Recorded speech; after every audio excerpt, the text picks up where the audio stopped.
इंसान के ऊपर सोहबत का भी असर पड़ता है।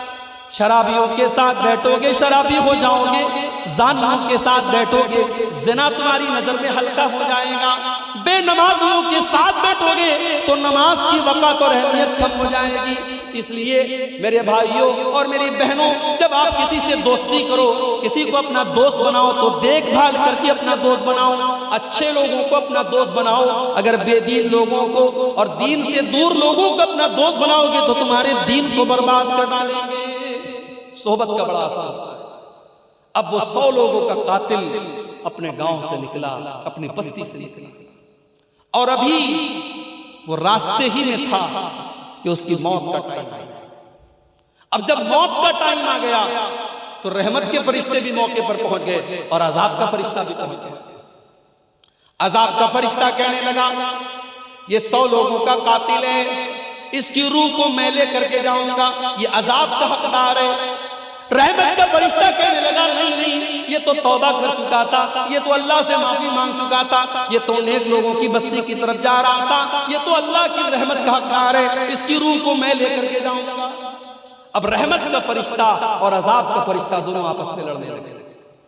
अल्लाह ने तीसरे फरिश्तों को भेजा इंसान की शक्ल में, वो वहां से गुजरने लगे। दोनों फरिश्तों ने उसको रोका, कहा भाई हम दोनों फरिश्ते हैं, ये रहमत का फरिश्ता है, मैं अजाब का फरिश्ता हूं और हमारे बीच में ये मामला चल रहा है, आप ही कोई हल बता दीजिए। तो उस फरिश्ते ने जो इंसान की शक्ल में अल्लाह की तरफ से भेजा गया था, उस फरिश्ते ने ये फैसला किया कि एक काम करो, तुम लोग तो फरिश्ते हो, तुम्हारे लिए कोई मुश्किल नहीं है, तुम पूरे रास्ते का माप कर दो, पूरे रास्ते को नाप लो। अगर ये गुनहगारों की बस्ती से ज्यादा करीब है तो इसको अजाब का फरिश्ता लेकर के जाएगा, और अगर ये नेक लोगों की बस्ती से ज्यादा करीब है तो इसको रहमत का फरिश्ता लेकर जाएगा। जब दोनों फरिश्तों ने रास्ते को नापा है, हदीस के अल्फाज है मेरे प्यारे साथियों, अल्लाह के नबी फरमाते हैं कि वो एक बालिश, ये जो हाथ के पंजे का जो ये माप होता है, इसको उर्दू में बालिश कहते हैं, हमारे यहाँ उर्दू में बित्ता बोलते हैं इसको। एक बित्ता या एक बालिश जो है वो इंसान, वो 100 लोगों का जो कातिल था वो नेक लोगों की बस्ती से ज्यादा करीब था।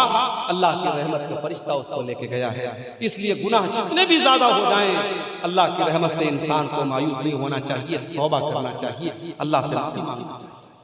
मगर ये बात याद रखो मेरे भाई, जब हम कोई गुनाह का काम करते हैं, उस गुनाह का असर हमारे बच्चों पर भी पड़ता है, हमारे ऊपर भी पड़ता है।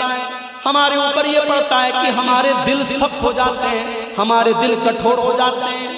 और दिल जब कठोर हो जाता है, दिल जब सख्त हो जाता है, तो कुरान की आयतों का असर नहीं होता है, नबी की हदीसों का असर नहीं होता है। आज रात रात भर जलसे हो रहे हैं, जुमा के अंदर खुतबे हो रहे हैं, तकरीरें हो रही हैं, मगर दिल के ऊपर कोई असर नहीं पड़ रहा है, क्योंकि दिल सख्त हो चुका है, दिल कठोर हो गया है, दिल सख्त। इसीलिए अल्लाह ने कुरान के पहले पारे में जब बनी इस्राइल का जिक्र किया तो फरमाया, सुम्मा कसत कुलूबुकुम मिन बादि ज़ालिका फहिय कल हिजारति औ अशद्दु क़स्वा। ऐ यहूदियों, तुमने अल्लाह को इतना नाराज किया, तुमने अल्लाह को इतना नाराज किया कि गुनाह करने की वजह से तुम्हारे दिल सख्त हो गए, और इतने सख्त हो गए, फहिय कल हिजारति औ अशद्दु क़स्वा, तुम्हारे दिल तो पत्थरों से भी ज्यादा सख्त हो गए, दिल कठोर हो गया है। तकरीरें सुन रहे हैं हम, मगर दिल के ऊपर असर नहीं पड़ रहा है। हम बयान सुन रहे हैं, हम कुरान की आयतें सुन रहे हैं, मगर दिल के ऊपर असर नहीं पड़ रहा है। तो दिल को अगर सख्ती से बचाना है तो गुनाह से बचना पड़ेगा। इसीलिए अल्लाह के नबी फरमाते हैं, जब बंदा कोई गुनाह करता है, नुक़ितत फ़ी क़ल्बिही नुक़्ततन सौदा, उसके दिल के ऊपर एक काले रंग का नुक्ता डाल दिया जाता है, एक काले रंग का धब्बा डाल दिया जाता है।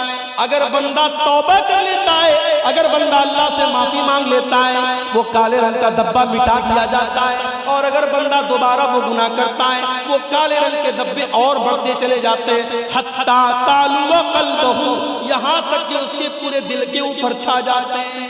जब बंदा गुनाह पर गुनाह करता चला जाता है, उसका पूरा दिल काला हो जाता है, और जब दिल काला हो जाता है तो इंसान का दिल कैसा हो जाता है, कल्ला बल रान अला कुलूबिहिम मा कानू यक्सिबून। इंसान के गुनाह उसके दिल के ऊपर छा जाते हैं, फिर दिल के ऊपर कोई असर नहीं पड़ता है। तो इसलिए अगर गुनाह करेंगे हम तो हमारे दिल सख्त हो जाएंगे। ये गुनाह का पहला नुकसान। गुनाह का दूसरा नुकसान, इंसान अगर गुनाह करेगा उसकी रोजी रोटी पर असर पड़ेगा। उसके मुकद्दर में जो रोजी मिलने वाली थी, उसकी दुकान पे जो कस्टमर आने वाला था, उसके कारोबार में जो मुनाफा और प्रॉफिट होने वाला था, वो अल्लाह ताला हटा लेता है, छीन लेता है। इन्नल अब्दा लयुहरमु रिज़्क़ बिज़ंबिन युसीबुहु, बंदा अपने गुनाह की वजह से अपनी रोजी रोटी से महरूम कर दिया जाता है। इंसान की रोजी रोटी पर असर पड़ता है। इसीलिए अगर इंसान नेकी का रास्ता इख्तियार करेगा, तकवा का रास्ता इख्तियार करेगा, तो अल्लाह उसको रोजी रोटी के दरवाजे भी उसके लिए खोल देगा। वमन यत्तकिल्लाह यजअल लहू मखरजा व यरज़ुक़हु मिन हैसु ला यहतसिब, जो अल्लाह से डरेगा अल्लाह ताला उसके लिए जरूर कोई ना कोई रास्ता निकालेगा और अल्लाह वहां से रोजी देगा। इंसान सोच भी नहीं सकता कि कहां से रोजी आ रही है। रोजी के रास्ते खोल देगा अल्लाह ताला। आज हमारा नौजवान कहता है शेख साहब नौकरी नहीं मिली, शेख साहब बिजनेस कर रहे हैं। अभी हमारे एक दोस्त आए बनारस में, मेरे घर पे मिलने के लिए आए, बोले शेख साहब जो बिजनेस में करता हूं लॉस हो जाता है, जो कारोबार करता हूं नुकसान हो जाता है। मुझे लग रहा है किसी ने मेरे कारोबार पर जादू कर दिया है, मेरे बिजनेस पर बंदिश कर दी है। मुझे लग रहा है मेरे कारोबार को किसी ने रोक दिया है। तो मैंने उनको समझाया, मैंने कहा पहले आप गौर कीजिए, कहीं ऐसा तो नहीं कोई गुनाह का काम हो रहा है घर के अंदर, कोई अल्लाह को नाराज करने वाला काम तो नहीं हो रहा है। अगर इंसान गुनाहों की दुनिया में और गुनाहों के दलदल में अगर पड़ा है, घर में ज़िना हो रहा है, घर में बेहयाई हो रही है, घर में गाना बज रहा है, घर में अल्लाह को नाराज किया जा रहा है, तो आपके बिजनेस पर और आपके कारोबार पर उसका बुरा असर पड़ेगा मेरे भाई। क्योंकि अल्लाह के नबी फरमाते हैं इन्नल अब्दा लयुहरमु रिज़्क़ बिज़ंबिन युसीबुहु, बंदा अपने गुनाह की वजह से अपनी रोजी से महरूम है। और अल्लाह ताला का कलाम सच्चा है, अल्लाह कभी झूठ नहीं बोलता। अल्लाह ने कुरान में फरमाया वलौ अन्ना अहलल कुरा आमनू वत्तक़ौ लफतहना अलैहिम बरकातिन मिनस समाई वल अर्ज़, अगर ये बस्ती वाले, अगर ये गांव वाले, अगर ये ईमान वाले बन जाएं, ये अगर मुत्तकी और परहेजगार बन जाएं, तो हम आसमानों जमीन की बरकत के दरवाजे इनके ऊपर खोल देंगे, बरकतों के दरवाजे खुल जाएंगे मेरे भाई। सहाबा को देखो, सहाबा ने छोटा छोटा बिजनेस किया। अभी मुंबई से मेरे पास फोन आया, 28 तारीख को मेरा प्रोग्राम है मुंबई में, वहां से फोन आया मौलवी साहब अगर आपको मौका मिले तो जरा बिजनेस और तिजारत पर बोलिए। आज हमारी कौम के लोग तिजारत में बहुत पीछे है, थोड़ा बिजनेस और तिजारत पर बोलिए। मेरे भाइयों बिजनेस में बड़ी बरकत है, तिजारत में बड़ी बरकत है। ईमानदारी के साथ अगर आप बिजनेस करेंगे अल्लाह बरकत देगा। लेकिन हाँ, हराम चीज का कारोबार करेंगे, हराम चीज का बिजनेस करेंगे, हो सकता है आपका मकान बेहतरीन बन जाए, हो सकता है आपके घर में टाइल्स लग जाए, हो सकता है आपके घर में मार्बल बिछ जाए, हो सकता है आप बहुत पैसे कमा लें, मगर उस पैसे में बरकत नहीं होगी और आज नहीं तो कल आपको पछताना पड़ेगा। इसलिए जब बिजनेस करो तो पता करो मैं जो बिजनेस करने जा रहा हूं ये सही है कि नहीं है, ये हलाल है कि नहीं है। आज हमारी प्रॉब्लम ये है, हम बिजनेस जब करने लगते हैं, बिजनेस शुरू कर देते हैं, उसके बाद हम मौलवी साहब से पूछते हैं मौलवी साहब ये बिजनेस मैंने शुरू कर दिया है, ये सही है कि नहीं है। अब हम मौलवी साहब से फतवा नहीं पूछ रहे, हम मौलवी साहब के मुंह से उगलवाना चाहते हैं कि मौलवी साहब कहीं से कोई रास्ता निकाल दे कि ये सही है। अगर मौलवी साहब ने कह दिया नहीं ये गलत है, तो हमें लगेगा कि ये मौलवी तो हमारा दुश्मन है, ये तो हमारे कारोबार के पीछे पड़ा, हम दूसरे मौलवी को पकड़ेंगे, तीसरे मौलवी को पकड़ेंगे और हम कोशिश करेंगे कहीं से हमारे मन की बात निकल जाए। हम फतवा कम पूछते हैं और मौलवी के मुंह से अपने मन का जवाब निकलवाने की ज्यादा कोशिश करते हैं। मेरे भाई अगर आप ईमानदार होते तो कारोबार शुरू करने से पहले आप मौलवी साहब से पूछते मौलवी साहब मैं ये कारोबार करना चाहता हूँ, ये सही है कि नहीं है, ये जायज है कि नहीं है। इसीलिए हजरत उमर फारूक जब मदीना के मार्केट में जाते थे तो सहाबा से कहते थे हमारे मार्केट में वही कारोबार करेगा जो हलाल हराम को जानता है, जो जायज नाजायज को जानता है, जो सही और गलत को जानता है, वही कारोबार करेगा। हर कोई कारोबार न करे। मेरे भाई कारोबार में बड़ी बरकत दी अल्लाह ताला। जब अल्लाह के नबी मदीना पहुंचे, बड़े गौर से सुनना मेरे भाई, जब अल्लाह के नबी मदीना पहुंचे, आपको पता था मक्का के मुहाजिर बेचारे बेसहारा हैं, उनके पास अभी कोई बिजनेस नहीं है, उनके पास अभी कोई घर नहीं है। आपने मदीना के अंसारी साहबा को और मक्का के मुहाजिर साहबा को नाम ले लेकर के भाई बना दिया, एक एक का नाम ले लेके भाई बनाया। ये मदीना का अंसारी है, ये मक्का का मुहाजिर है, ये दोनों एक दूसरे के भाई भाई हैं। दोनों का हाथ उठा करके अल्लाह के नबी ने भाईचारा करा दिया। हजरत अब्दुर्रहमान इब्न औफ जो मक्का में बिजनेस किया करते थे, तिजारत किया करते थे, अपनी सारे बिजनेस को छोड़ करके वो बेचारे खाली हाथ आए थे। अल्लाह के नबी ने उनको हजरत साद बिन रबी का भाई बना दिया।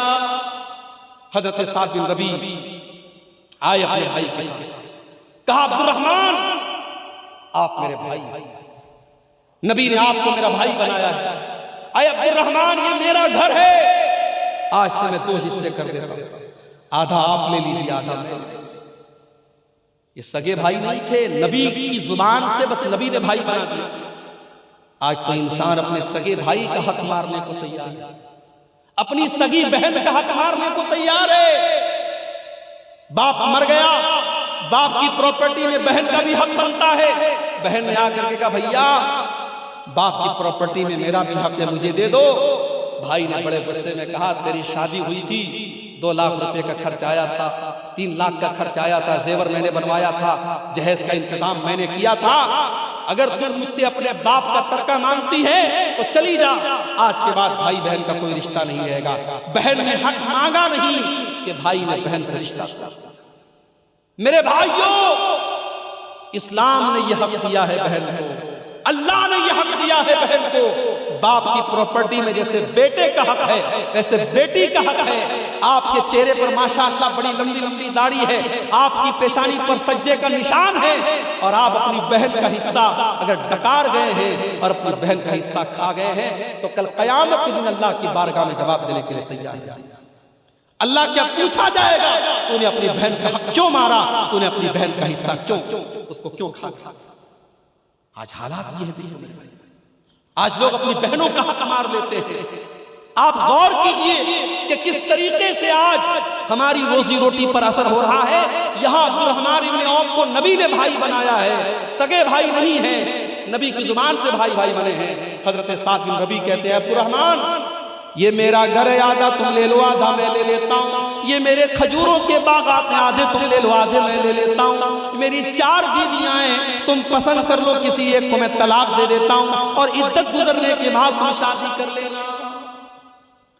बीवी तक देने को तैयार हो कि तुम नए आए हो, अभी तुमको मदीना में रिश्ता नहीं मिलेगा, शादी होना मुश्किल है, मैं घर भी दे देता हूँ, घरवाली का भी इंतजाम कर देता हूँ, मेरी किसी बीवी को पसंद कर लो, मैं तलाक दे देता हूँ, इद्दत गुजर जाए तो। हमें सुनकर थोड़ा अजीब लग रहा है, अपनी बीवी को तलाक देने की बात कर, मगर ये था उनके दिल की ये बात। उनके दिल इतने बड़े थे, उस समाज में ये ऐब की बात नहीं थी। अपने भाई के लिए अपना सब कुछ कुर्बान करने को तैयार था। लेकिन हजरत अब्दुर्रहमान भी बड़े खुददार आदमी थे, बड़े खुददार आदमी थे। उन्होंने कहा नहीं ऐ साद बिन रबी, अल्लाह तेरे माल में बरकत दे, तेरे परिवार में बरकत दे, मुझे तेरा घर नहीं चाहिए, मुझे तेरा बिजनेस नहीं चाहिए, अल्लाह तेरे परिवार में और बरकत दे, तेरे रोजी रोटी में और बरकत दे, मुझे बस बिजनेस करना है, मुझे मार्केट का पता बता। मेरे प्यारे साथियों, हजरत अब्दुर्रहमान इब्न औफ ने मदीना के एक मार्केट से खजूर, घी का और पनीर का बिजनेस शुरू किया। घी और पनीर का बिजनेस उन्होंने चंद पैसों से शुरू किया और कुछ ही दिनों में इतनी बरकत अल्लाह ताला ने उनके कारोबार में दे दी, इतनी दौलत उनके पास आ गई, इतना पैसा उनके पास हो गया कि उन्होंने जब शादी की तो अपनी बीवी को महर में उन्होंने खजूर की गुठली के बराबर सोना दे दिया। और जब नबी ने उनके कपड़े पर जर्दी का निशान देखा और नबी ने पूछा कि अब्दुर्रहमान क्या तुमने शादी की है, कहा कि हाँ अल्लाह के नबी मैंने शादी की है। तो अल्लाह के नबी ने पूछा कि अपनी बीवी को तुमने महर में, नबी ने पूछा कि अब्दुर्रहमान तुमने अपनी बीवी को महर में क्या दिया। हमारे यहाँ जब किसी लड़के की शादी होती है तो लड़के से पूछा जाता है तुझे जहेज में क्या मिला, 4 व्हीलर मिली कि 2 व्हीलर मिला, वॉशिंग मशीन मिली कि फ्रिज मिला, क्या क्या मिला, हम लड़के से ये पूछते हैं। यहाँ अल्लाह के नबी अब्दुर्रहमान से पूछ रहे हैं अब्दुर्रहमान तूने अपनी दुल्हन को मेहर में क्या दिया? कहा अल्लाह के नबी मैंने खजूर की गुठली के बराबर सोना दिया है। आपने फरमाया इसका मतलब कि तुम्हारे पास पैसा है, तुम मजबूत हो, औलिम वलो बिशातिन, तो तुम वलीमा करो, चाहे तुम्हें एक बकरी ही का वलीमा करना पड़े लेकिन तुम वलीमा करो। मेरे प्यारे साथियों, कारोबार में अल्लाह ताला बहुत बरकत देता है। अगर हम गुनाहों से बचेंगे अल्लाह हमारे कारोबार में बरकत देगा, मगर हम झूठ बोलेंगे, बेईमानी करेंगे, चोरी करेंगे, कारोबार में फ्रॉड करेंगे तो कान खोल करके सुन लो, अल्लाह के नबी फरमाते हैं वही कतबरकत बैहिमा, जिस कारोबार में फ्रॉड किया जाए, धोखा किया जाए, उस कारोबार की बरकत को अल्लाह ताला छीन ले। और आगे गुनाह करने का एक नुकसान और होता है, गुनाह करने वाला कयामत के दिन अंधा बना के उठाया जाएगा। वमन आरज़ा अन ज़िक्री फ़इन्न लहू मईशतन ज़न्का, जो हमारे जिक्र से मुंह मोड़ेगा, जो हमें याद नहीं करेगा, जो हमको नाराज करेगा, हम उसकी जिंदगी को परेशानी वाली और बेचैनी वाली जिंदगी बना देंगे। उसकी जिंदगी में सुकून नहीं होगा, उसकी जिंदगी में शांति नहीं होगी, उसकी जिंदगी में चैन नहीं होगा, उसकी जिंदगी बेसुकूनी वाली हो जाएगी, डिप्रेशन का शिकार होगा। दौलत बहुत होगी मगर रातों में उसको नींद की गोलियां लेनी पड़ेंगी तब जाकर उसको नींद आएगी। उसके घर में खाने की कमी नहीं होगी मगर चाय बनेगी तो कहेगा साहब मेरी चाय में चीनी मत डालना, मुझे शुगर हो गया है। चिकन बनेगा तो कहेगा मुझे चिकन मत देना, मुझे शुगर हो गया है। एक चीज खाएगा तो 10 चीजों से परहेज करेगा, इतनी बीमारियों में अल्लाह ताला डाल देगा। वमन आरज़ा अन ज़िक्री फ़इन्न लहू मईशतन ज़न्का, अगर मुझे भूल जाओगे, अगर मुझे याद नहीं करोगे, हम तुम्हारी जिंदगी को परेशानियों वाली जिंदगी बना देंगे। व नहशुरुहु यौमल क़ियामति आमा, और कयामत के दिन हम तुम्हें अंधा बना करके उठाएंगे। दुनिया में बड़ा अच्छा देखता था, चश्मा भी नहीं लगाता था, मगर कयामत के दिन अंधा बना के अल्लाह ताला बुलाएगा। क़ाल रब्बि लिमा हशरतनी अअमा वक़द कुन्तु बसीरा, कहेगा अल्लाह मैं तो दुनिया में अच्छा भला देखा करता था, तूने मुझे अंधा बना के क्यों उठाया? अल्लाह फरमाएगा कज़ालिका अततका आयातुना फनसीतहा व कज़ालिकल यौम तुनसा, मेरे बंदे तू हमारी आयतों को देख करके इग्नोर कर देता था, नजरअंदाज कर देता था, आज हम तुझे इग्नोर कर देंगे, नजरअंदाज कर देंगे। तो गुनाहों के ये नुकसान हैं। अब आइए हम तकरीर के दूसरे पार्ट की तरफ आते हैं। वो कौन से गुनाह हैं जिनको शरीयत ने बड़े बड़े गुनाह करार दिया है? अल्लाह के नबी के पास एक सहाबी आया, कहा अल्लाह के नबी अय्यु ज़ंबी आज़म, सबसे बड़ा गुनाह क्या है? सबसे बड़ा गुनाह क्या है? आपने फरमाया अंता जाला लिल्लाहि निद्दन व हुवा खलक़क, सबसे बड़ा गुनाह ये है कि तुम अल्लाह के बराबर किसी को ठहराओ। क्रिसमस का त्योहार आया, कल मैं कलकत्ता में था, कलकत्ता एयरपोर्ट से उतरा, मुझे हावड़ा स्टेशन जाना था, मैं बाइक के ऊपर जा रहा था, रास्ते में देखा बहुत बड़ा टेंट लगा हुआ है और बहुत बड़ी बड़ी लाइटें लगी हैं और क्रिसमस का त्योहार मनाया जा रहा है, और वो त्योहार मनाने वाला कोई गैर मुस्लिम नहीं है, मुसलमान है। उस इलाके का जो एमएलए है, उस इलाके का जो एमपी है, वो बेचारा लोगों को खुश करने के लिए क्रिसमस मना रहा है। मैं कहता हूं ऐसे पॉलिटिक्स और ऐसी राजनीति हमें नहीं करनी है। जिस पॉलिटिक्स के चक्कर में और जिस राजनीति के चक्कर में अपने दीन और ईमान से हमें हाथ, हमें नहीं चाहिए ऐसे एमपी, हमें नहीं चाहिए ऐसे एमएलए जो अपनी तौहीद और अपने ईमान का सौदा कराने वाले। क्रिसमस मनाए, हमारे नौजवान लड़के जो कॉलेजों में पढ़ते हैं, जो हमारी नौजवान लड़कियां कॉलेजों में पढ़ती हैं, ये फेसबुक के ऊपर बेचारे अपने आप को बहुत शांति प्रिय साबित करने के लिए 25 दिसंबर को ये फेसबुक पर लगाते हैं merry Christmas to all brothers and sisters. क्या कहते हैं? मैरी क्रिसमस, क्रिसमस की मुबारकबाद दे रहे हैं। तेरे बकरीद का त्योहार आया तो किसी ईसाई ने बकरा तो नहीं काटा, तेरी ईद का त्योहार आया तो किसी ईसाई ने आकर के तेरी ईदगाह में 2 रकात नमाज तो नहीं पढ़ी, तुझे बड़ी खुशी है उसके क्रिसमस मनाने? तुझे मालूम है ये क्रिसमस का त्योहार क्यों मनाया जा रहा है? क्रिसमस के त्योहार के ऊपर ये अकीदा रखा जाता है, ये ईसाई ये अकीदा रखते हैं कि अल्लाह ताला को बेटा पैदा हुआ है वो ईसा मसीह को अल्लाह का बेटा मानते हैं और ये अकीदा रखते हैं कि आज के दिन अल्लाह ताला को बेटा पैदा हुआ है। ऐ मुसलमान, तेरे अल्लाह को गाली दी जा रही है, तेरे अल्लाह को बुरा भला कहा जा रहा है, तेरे रब को बुरा भला कहा जा रहा है और तू क्रिसमस की मुबारकबाद दे रहा है। तेरा अकीदा तो ये नहीं होना चाहिए। तेरा अकीदा तो कुरान की सबसे छोटी सूरत में बता दिया गया, कुल हुवल्लाहु अहद अल्लाहुस समद लम यलिद वलम यूलद वलम यकुल लहू कुफुवन अहद।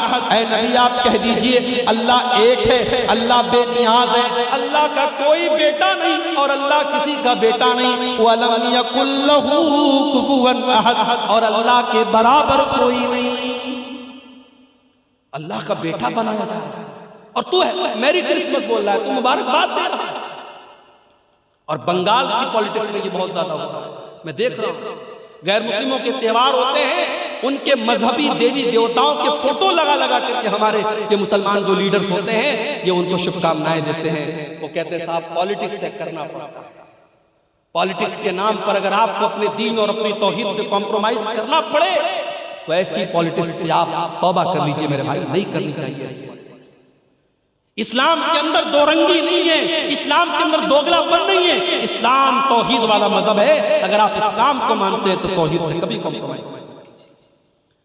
अल्लाह के प्यारे नबी के पास ऑफर आया, मक्का के काफिरों ने ऑफर दिया, ऐ मोहम्मद सल्लल्लाहु अलैहि वसल्लम हम आपको एक बड़ा बेहतरीन ऑफर करते हैं, एक दिन आप हमारे बुतों के आगे सजदा कीजिए, हम एक दिन आपके अल्लाह के आगे सजदा करेंगे, एक दिन आप हमारी मजहब पर हमारे मजहब को फॉलो कीजिए और एक दिन हम आपके मजहब को फॉलो करेंगे। बड़ा अच्छा ऑफर, बीच का रास्ता निकाला गया। जैसे आज के जमाने में बहुत सारे मुसलमान कहते हैं कि भाई इस्लाम भी एक मजहब है, क्रिश्चियनिटी भी एक मजहब है, ज्यूइज्म भी एक मजहब है, हिंदुइज्म भी एक मजहब है, सारे मजहब एक है, रास्ते अलग अलग है, मंजिल एक है। माफ करना मेरे भाई, ये अकीदा इस्लाम का अकीदा नहीं। इस्लाम का अकीदा ये नहीं है कि सारे रास्ते अलग अलग है, मंजिल एक है। इस्लाम का रास्ता ये है, मंजिल भी एक है और रास्ता भी एक है, और वो रास्ता अल्लाह का रास्ता है, वो रास्ता रसूल का रास्ता है, वो रास्ता इस्लाम का रास्ता है। वमन यब्तगी गैरल इस्लामी दीनन फलन युक़बल मिन्हु, जो इस्लाम को छोड़ करके कोई और रास्ता अपनाएगा उसके मजहब को अल्लाह ताला कबूल नहीं करेगा, स्वीकार नहीं करेगा। वहुवा फिल आखिरति लमिनल खासिरीन, और आखिरत में वो खसारा उठाने वालों में से होगा। और हिंदू मजहब में भी यही बात है। हमारे हिंदू भाइयों की बड़ी मशहूर किताब है श्रीमद् भागवत गीता, उसके अंदर श्री कृष्ण जी ने भी यही कहा है कि तौहीद का रास्ता ही सबको नजात दिलाएगा। सर्वधर्मान् परित्यज्य मामेकं शरणं व्रज अहं त्वा सर्व पापेभ्यो मोक्षयिष्यामि मा शुचः। सारे धर्मों को छोड़ दे, सारे रास्तों को छोड़ दे और ईश्वर की परमात्मा की शरण में आ जा, अल्लाह की पनाह में आ जा, मेरी पनाह में आ जा। मैं तेरे सारे गुनाहों को मिटा दूंगा, तुझे नजात दे दूंगा, तुझे जन्नत में डाल दूंगा, तुझे स्वर्ग में डाल दूंगा। यही हिंदू मजहब के अंदर भी कहा गया, यही इस्लाम के अंदर भी कहा गया कि एक रास्ता जो नजात देने वाला है वो तौहीद का रास्ता है, वो अल्लाह का रास्ता है। मेरे भाइयों, इंसानियत के नाम पर और मानवता के नाम पर अपने आप को इतना हल्का मत बनाओ कि अल्लाह के साथ शिर्क हो रहा है और तुम क्रिसमस की मुबारकबाद दे रहे हो। और अभी तो क्रिसमस खत्म हो रहा है, आज 29 तारीख है ना, 29 ना, 2 दिन के बाद 31 की नाइट आएगी। कलकत्ता के बड़े बड़े होटल बुक हैं, नाचने वालियां और अपने जिस्म का और अपने शरीर का अंग प्रदर्शन करने वाली बॉलीवुड की हीरोइनों को बुलाया जाए। 10-10 हजार के टिकट हैं और आप यकीन करें बड़े बड़े 5 स्टार होटलों में 31 की नाइट में रात भर शराब पी जाएगी और नशे की हालत में लोग धुत होकर के हराम काम करेंगे। और ये काम एक बड़ी तादाद में मुसलमान लड़के और लड़कियां भी करते हुए नजर आएंगे। अल्लाह का हुक्म है, इब्लीस लॉजिक लगा रहा है, इब्लीस तर्क लगा रहा है, इब्लीस मंतिक लगा रहा है। पता ये चला जब अल्लाह का हुक्म आ जाए तो फिर लॉजिक नहीं लगाते, जब अल्लाह का फरमान आ जाए तब अपना दिमाग नहीं लगाते। अल्लाह का हुक्म है तो होगा। जाड़े का मौसम है, हमने मोजा पहना हुआ है। अल्लाह के नबी ने फरमाया कि अगर कोई यात्री मुकीम है, अपने घर पर है और मोजा पहने हुए हैं, तो एक दिन और एक रात वो मोजे पर मसा करके नमाज पढ़ सकता है। और मुसाफिर है, अपने शहर के बाहर गया है, तो 3 दिन और 3 रात वो मोजे पर मसा कर सकता है। यानी अगर उसने वजू करके मोजा पहना है, मान लो आज फजर की नमाज में उसने वजू करके मोजा पहना, तो कल फजर की नमाज तक, कल फजर के पहले पहले तक वो सारी नमाजें मोजा पहने सिर्फ मोजे के ऊपर मसा करके पढ़ सकता है। अब जरा गौर करो, मोजा जब हम पहनते हैं और जब हम मोजा पहन करके जमीन पे चलते हैं, तो हमारे मोजे का जो निचला हिस्सा होता है वो गंदा होता है, वो डस्टी हो जाता है और उसमें धूल लग जाती है, मिट्टी लग जाती है। मगर जब हम मसा करते हैं तो मोजे के ऊपर मसा करते हैं, मोजे के नीचे मसा नहीं। अगर लॉजिक लगाओगे, अगर अकल लगाओगे, तो अकल ये कहती है कि मोजे के नीचे मसा होना चाहिए। डस्ट तो वहां लगा है, धूल तो वहां लगी है, मिट्टी तो वहां लगी है, मगर यहाँ लॉजिक नहीं लगाएंगे, यहाँ अकल नहीं लगाएंगे। अल्लाह का हुक्म है हम मोजे के ऊपर मसा करें।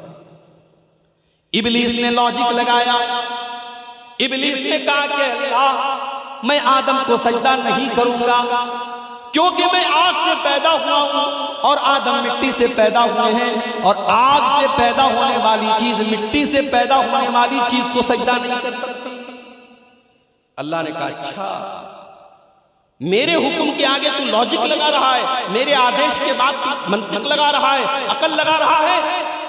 अल्लाह ने इब्लीस को मरदूद करार दे दिया और कयामत तक के लिए और हमेशा के लिए इब्लीस अल्लाह ताला के गजब का और गुस्से का हकदार हो गया और अल्लाह की बारगाह से निकाल दिया गया। पता ये चला 2 रास्ते हैं, एक आदम का रास्ता है, एक इब्लीस का रास्ता है। आदम से भी गलती हुई, इब्लीस ने भी गुनाह किया, मगर आदम ने अल्लाह से माफी मांग ली, आदम ने तौबा कर ली, आदम ने अल्लाह से माफी मांग ली, और इब्लीस ने माफी नहीं मांगी। इब्लीस ने गुनाह किया और गुनाह करने के बाद अपने गुनाह के ऊपर डटा रहा और ढिठाई करता रहा।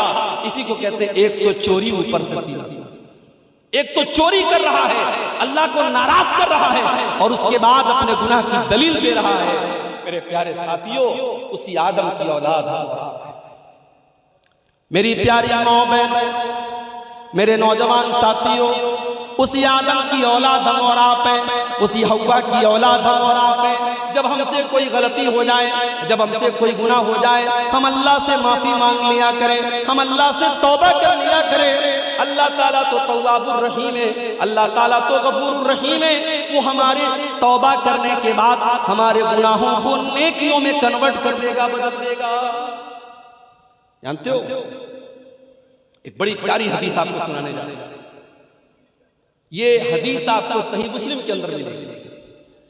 अल्लाह के नबी फरमाते हैं, जब बंदा कोई नेकी का काम करना चाहता है, जब बंदा कोई नेकी के काम करने का इरादा करता है, अल्लाह ताला फरिश्ते से कहता है मेरा बंदा नेकी के काम का इरादा कर रहा है, उसके नाम आमाल में एक नेकी लिख दो। अभी उसने नेकी नहीं किया है, अभी उसने नेकी का इरादा किया है, अभी वो रात में इशा की नमाज पढ़ के आया है, वो बिस्तर पे ये सोच के सोया है कि कल मैं तहज्जुद की नमाज पढ़ूंगा। अभी उसने सिर्फ इरादा किया है, अल्लाह ताला ने उसके नाम आमाल में एक नेकी लिख दी। रात में 2 बजे नींद खुली, रात में 3 बजे नींद खुली। वो आज के नौजवानों की तरह तो नहीं होगा जो रात को 2-2 बजे तक और 3-3 बजे तक लड़कियों से चैटिंग करने में अपना टाइम गुजारे। वो इशा पढ़ के बेचारा सोया है, मैं रात में तहज्जुद पढ़ूंगा, रात में 2 बजे उठता है और अल्लाह की बारगाह में तहज्जुद पढ़ता है। अगर वो तहज्जुद पढ़ लेगा तो अल्लाह के नबी फरमाते हैं उसके नामे आमाल में 10 नेकियों का सवाब मिलता है। उसने 8 रकात तहज्जुद की नमाज पढ़ी, लेकिन उसको सवाब मिलेगा 80 रकात पढ़ने का, उसको 10 गुना ज्यादा सवाब मिलेगा। सिर्फ इरादा करके सोया था, अल्लाह ने एक नेकी लिख दी, और जब वो काम कर लिया अल्लाह ने 10 नेकी का सवाब उसको दे दिया। उसके अपोजिट में अब जरा गौर से सुनिएगा, अल्लाह कितना रहमान है और कितना कृपालु है और कितना दयालु है। उसकी कृपाएं कितनी बड़ी, उसकी दया कितनी बड़ी है, उसकी रहमत कितनी बड़ी है। जरा इस हदीस से अंदाजा लगाओ मेरे भाई। अल्लाह के नबी फरमाते हैं, अगर बंदा किसी गुनाह के काम का इरादा करता है, किसी गलत काम का इरादा करता है, कोई भी गलत काम करने का इरादा करता है, अल्लाह फरिश्तों से कहता है रुक जाओ, अभी बंदे ने इरादा किया है, अभी उसने गुनाह का काम नहीं किया है, उसने गलत काम नहीं किया है। जब तक मेरा बंदा वो गुनाह का काम ना कर दे, जब तक वो गलत काम ना कर दे, उसके नामे अमाल में तुम गुनाह मत लिखना। देखो, नेकी का इरादा किया था, नेकी का सवाब अल्लाह ने लिख दिया था, मगर गुनाह का इरादा किया है, अभी अल्लाह ने गुनाह का उसके नामे अमाल में गुनाह को नहीं लिखा, मना कर दिया फरिश्तों से अभी। उसके बाद अल्लाह के नबी फरमाते हैं, अगर बंदा वो गुनाह का काम कर लेता है, चोरी कर लेता है, ज़िना कर लेता है, झूठ बोल देता है, शराब पी लेता है, कोई भी गलत काम कर लेता है, उसके नाम अमाल में एक गुनाह लिख दिया जाता है, एक गुनाह का आज़ाब उसके नाम अमाल में लिख दिया जाता है। लेकिन अगर इरादा करने के बाद अगर बंदा गुनाह से बच जाए और गुनाह ना करे, तो जरा उस अल्लाह की रहमत देखो। अल्लाह फरिश्तों से कहता है, मेरे बंदे ने मेरे डर से इस गुनाह को छोड़ दिया है, मेरा डर उसके दिल में पैदा हो गया और उसने गुनाह का इरादा करके गुनाह नहीं किया है। ऐ फरिश्तों, उसके नाम अमाल में एक नेकी लिख दो। उसने गुनाह का इरादा करके गुनाह नहीं किया, उसने मेरे डर से ऐसा नहीं किया। ऐ मेरे फरिश्तों, उसके नाम अमाल में एक नेकी लिख दो। यह है उस अल्लाह की रहमत। इसलिए अगर हमसे कोई गुनाह हो जाए तो हम अल्लाह से सच्ची तौबा करें, हम अल्लाह से माफी मांगें। अच्छा, तौबा का मतलब समझते हैं? जब हम गाड़ी चलाते हैं, चाहे हम कार चला रहे हो या बाइक चला रहे हो, तो आपने रास्ते में कहीं कहीं देखा होगा, रोड के ऊपर यू टर्न लेना होता है। अगर हमें इस साइड से उस साइड आना है तो हम यू टर्न लेते हैं, पूरी गाड़ी को हम घुमा के अपोजिट रास्ते पे लेके आते हैं। तौबा का मतलब होता है यू टर्न लेना। तौबा का मतलब होता है आप अल्लाह ताला के रास्ते से भटक गए थे, सिराते मुस्तकीम से भटक गए थे, अब आप यू टर्न ले रहे हैं, आप अल्लाह के रास्ते पर वापस लौट गए। इसलिए अल्लाह ताला कुरान करीम में फरमाता है, इल्ला मन ताबा व आमन व अमिला अमलन सालिहा फउलाइका युबद्दिलुल्लाहु सय्यिआतिहिम हसनात। जो तौबा कर ले, जो ईमान ले आए और जो नेक अमल कर ले, हम उसके गुनाहों को नेकियों में बदल देंगे। कल तक वो शराब पिया करता था, कल तक वो ज़िना किया करता था, कल तक वो झूठ बोला करता था, कल तक वो हराम काम किया करता था, आज उसने सच्ची तौबा कर ली, आज उसने अल्लाह से माफी मांग ली, आज वो नेक अमल करने लगा, आज उसने अपने आप को सुधार लिया, तो अल्लाह ताला उसको माफ भी कर देगा और उसके सारे गुनाहों को नेकियों में बदल देगा। उस अल्लाह का करम देखो, उस अल्लाह की रहमत का दरिया देखो। फउलाइका युबद्दिलुल्लाहु सय्यिआतिहिम हसनात। दुनिया में अगर हमारा एक बाप का अगर बेटा कोई गलती कर दे और बेटा के बाप से कहे अब्बा मुझसे गलती, बच्चा गलती कर दे, माँ से आके के अम्मा गलती हो गई, तो माँ माफ कर देती है, बेटा माफ करता है।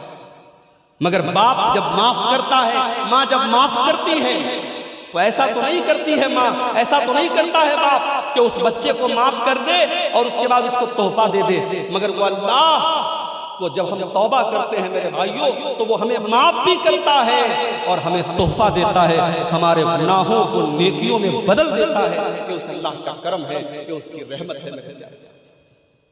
इसलिए कभी भी कितना भी इंसान गुनहगार हो, उसे अल्लाह की रहमत से मायूस नहीं होना चाहिए। अगर आपको लगता है कि मैं बहुत गुनहगार हूं और मेरी दुआ अल्लाह ताला नहीं सुनेगा, तो आओ कुरान की मैं वो आयत पढ़ता हूं। यही वो आयत है जिसके बारे में अब्दुल्लाह बिन मसूद कहा करते थे, अर्जा आयतिन फी किताबिल्लाह। ये कुरान की ऐसी आयत है जो गुनहगारों को उम्मीद दिलाती है, आशा दिलाती है। गुनहगार गुनहगारों के दिल में अल्लाह ताला से माफी मांगने की आशा पैदा करती है। कुल या इबादियल्लज़ीना असरफू अला अनफुसिहिम ला तक़नतू मिर रहमतिल्लाह इन्नल्लाह यग़फ़िरुज़्ज़ुनूब जमीआ।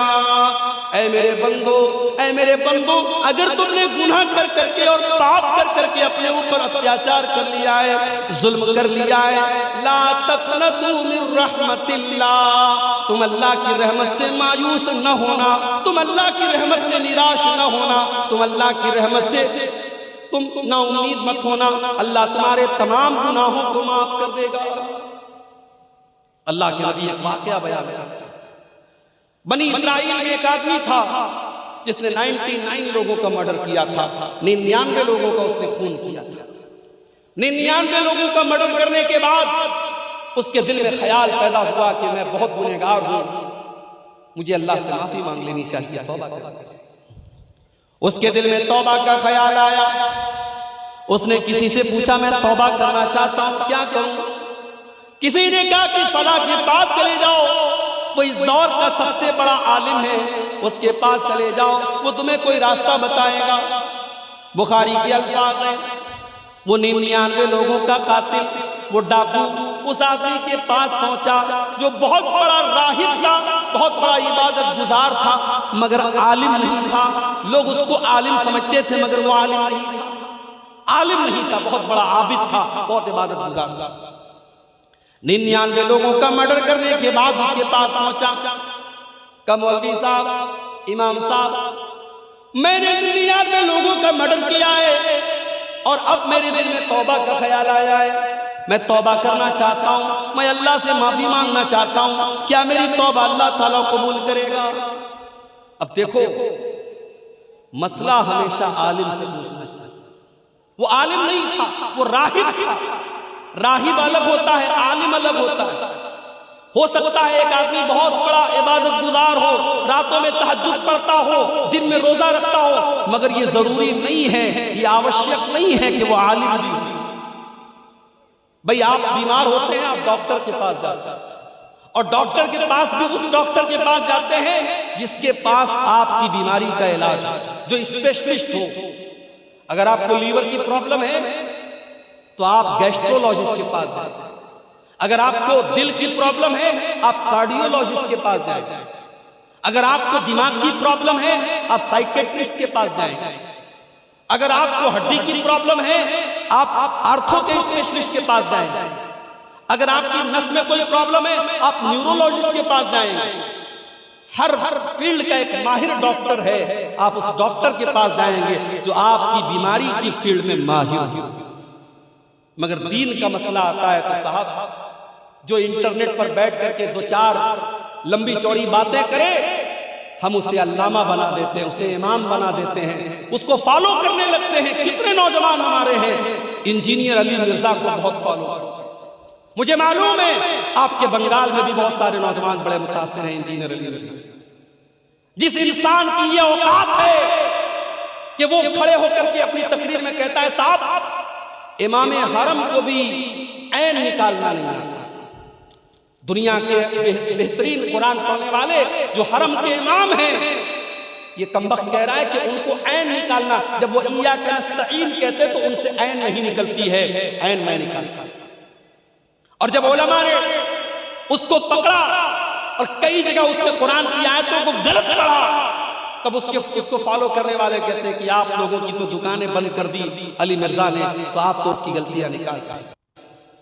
मेरे भाई कभी ठंडे दिमाग से गौर करो। मेरे नबी ने फरमाया था कि हर दौर में मेरी उम्मत में एक जमात ऐसी रहेगी जो सही को सही कहेगी, गलत को गलत कहेगी। अगर अली मिर्जा जो बात पेश कर रहा है अगर वो बात सही है तो अली मिर्जा के पहले ये बातें कहने वाला कोई क्यों नहीं होने।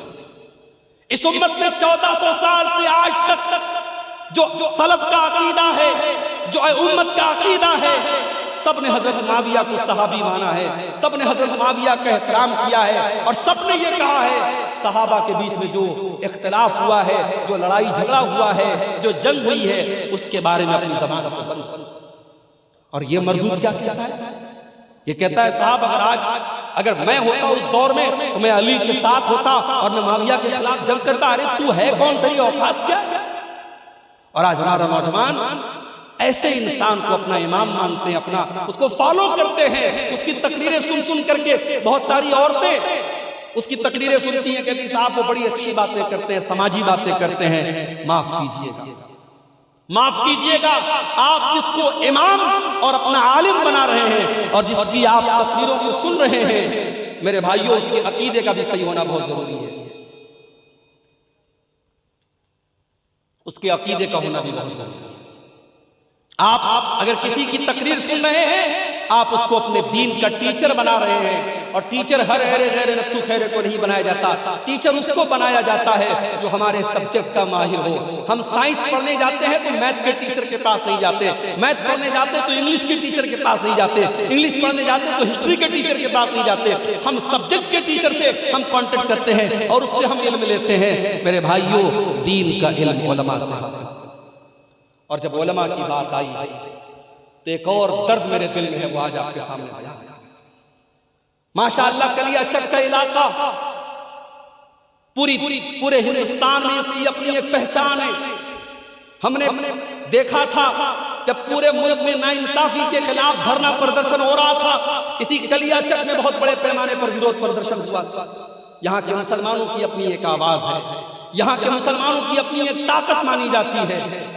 मगर आपके इलाके में एक इमाम साहब ने मुझसे कहा, 15 साल से मैं एक मस्जिद पर इमामत करा रहा हूं, 15 साल से एक मस्जिद पर मैं नमाज पढ़ा रहा हूं और सरकारी 3000 के अलावा मस्जिद के लोग मुझे 6000 रुपया यानी टोटल 9000 रुपया महीने में मैं अपनी गुजर बसर कर रहा हूं। और जब मैंने अपना मकान बनवाया तो मस्जिद के मुतवल्ली साहब मुझसे नाराज हुए और कहने लगे तुम कितना पैसा पाते हो, तुमने मकान बनाया। यानी हम ये चाहते हैं हमारी मस्जिद का इमाम हमेशा भिखारी बना रहे, उसके पास अपने रहने का मकान न बने। आज कितनी मस्जिदें हैं जहां 4000 और 3000 पर हमने 5 टाइम की नमाज पढ़ाने के लिए इमाम को रखा है। पूरे गांव में, पूरे मोहल्ले में कोई नमाज ना पढ़े, कोई हरज की बात नहीं है। इमाम साहब बेचारे अगर एक दिन फजर की नमाज में उनकी नींद लेट से खुल जाए तो सुबह चाय के होटलों पर बीड़ी सुलगाते हुए और बीड़ी का धुआं निकालते हुए लोग कहते हैं अरे इमाम साहब तो आज फजर की नमाज नहीं उठे। इमाम तुम्हारे बाप का नौकर नहीं है, तुम्हारी लौंडी नहीं है। तुम्हें यह हक किसने दिया है कि तुम हर छोटी बड़ी बात पर अपने इमाम पर कीचड़ उछालते? दुनिया की हर कौम अपने धर्म गुरु की इज्जत करती है, अपने मजहब के जो गुरु होते हैं उनका सम्मान करती है। और आज आपने अपने उलमा को भिखारी बना।